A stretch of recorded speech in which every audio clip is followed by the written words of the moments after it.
పోరాడండి. మీ జిల్లా వెనకబడి ఉంది, మీ జిల్లా కోసం పోరాడండి.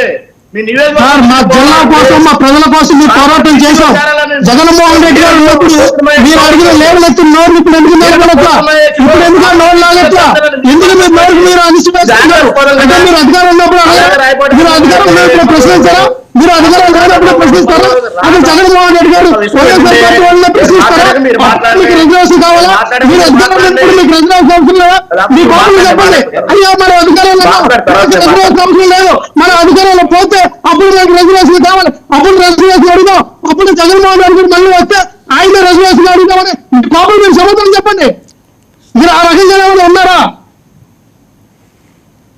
ఒకటే అండి వరం గారు, రాధాబాబు గారు ఎంత సౌమ్యుడు అనేది మీకు కూడా తెలుసు, మీరు కూడా దగ్గర నుంచి చూశారు. గత డిసెంబర్ లో అధికార పార్టీ ఉండి కొడాలని మాజీ మినిస్టర్ గా ఉండి నేను వంశీ వీళ్ళందరూ విగ్రహావిష్కరణకి విజయవాడ గుణదల పరిసర ప్రాంతాల్లో విగ్రహావిష్కరణకి వెళ్ళినప్పుడు రాధాని నేను ఇలా చూడలేకపోతున్నాను, రాధా మంచి పదవి ఉండేది వైఎస్ఆర్సీపీలో అని కపట ప్రేమ కొడాలి నాని గారు వల్లభనేని వంశీ గారు కురిపించినప్పుడు వేలాది సాక్షిగా స్టేజ్ మీద నుంచి రాధాబాబు గారు ఒక విషయం అన్నారు, నేను రాజకీయ పదవి 5 సంవత్సరాలు చేస్తా, రంగా గారి అభిమానిగా, రంగా గారి అబ్బాయిగా, రంగా గారి అభిమానుల గుండెల్లో ఎల్లకాలం ఉంటా, నేను రంగా గారి అబ్బాయిగానే ఉంటా, నాకు పదవులన్న ఏకైక నాయకుడు ఎవరు ఉన్నారు మన తెలుగు రాష్ట్రాల్లో వంగవీటి రాధా గారు. అలాంటి నాయకుడిని పట్టుకుని నీకు పని పట్ట లేకపోతే వేరే విషయాలు ఏదైనా చూసుకోవచ్చు, కానీ నీకు ఇష్టం వచ్చినట్టు నీకు మాట్లాడితే వాళ్ళ రాధా గారు అభిమానులందరూ ఎలా ఊరుకుంటారు? లక్ష్మణ గారు చేసుకోండి, ఇది కరెక్టా? మహేష్ చేసింది తప్పేనని ఇప్పుడు మాట్లాడతాను. ఏంటి న్యూ ఇయర్ గిఫ్ట్ చేసి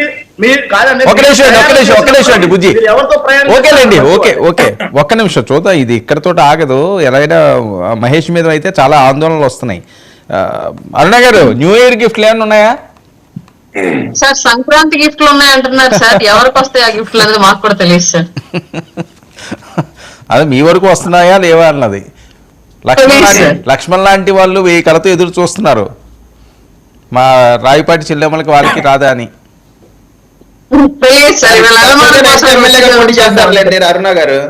అరుణ గారు ఎమ్మెల్యేకి అయితే పోటీ చేస్తారా? ఆవిడేం ప్రశాంతంగా ఉన్నవారు ఏంటండి? లక్ష్మణ్ వర్మ గారు ఎంత సీరియస్ గా ఉన్న డిబేట్ ని సిల్లీగా చేస్తారు. మహోన్నతమైన వ్యక్తి గురించి అయిపోయిందండి, ఇంకా సీరియస్ గా కాదండి. దాన్ని ఎలా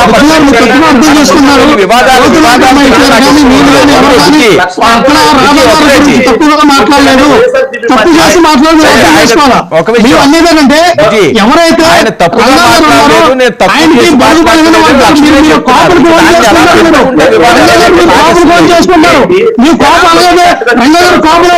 మానవుడు మీరు చెప్పకూడదు. మీరు కూడా ఏంటంటే రంగారు బడుగు బలైన వర్గాల కోసం పోరాడిన వ్యక్తి, బడుగు బలైన వర్గాల కోసం పోరాడిన వ్యక్తి. నాకు అభిమానం ఉంది. మీరు తప్పుగా ఎప్పుడు తప్పుగా మాట్లాడారు, మీరు ఎందుకు తప్పుగా మాట్లాడతారు? రంగారి గురించి మేము ఎందుకు తప్పుగా మాట్లాడతాం? రాధా గురించి మేము ఎందుకు తప్పుగా మాట్లాడతాం? ఆయన తన తండ్రి యొక్క ఆశయ సాధనలో తండ్రి యొక్క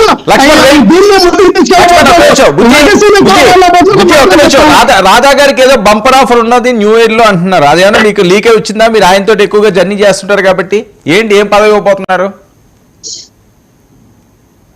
పదవి అనేది వస్తుంది 100% సంక్రాంతి టైం లోపల ఎమ్మెల్సీ ఇచ్చి ఆయన గౌరవిస్తారనేది మాకు ఒక అంచనా ఉంది. అయినా నేను గతం 2 నిమిషాల ముందే చెప్పాను కదా సార్, పదవితో వంగవీటి రాధాకి పదవి అనేది ఎంట్రుకు ముక్క, పదవి అక్కర్లా. మీరు చూస్తున్నారు ఇవాళ పార్టీ అధ్యక్షులు కూడా, అన్ని పార్టీల అధ్యక్షులకి ఎంతో హోదాగా ఉందాగా జనం వస్తారో వీళ్ళకి కూడా వెహికల్స్ పెట్టకుండా విగ్రహం వచ్చారు వాళ్ళ బ్రహ్మరాజం ఎలా పడుతున్నారు.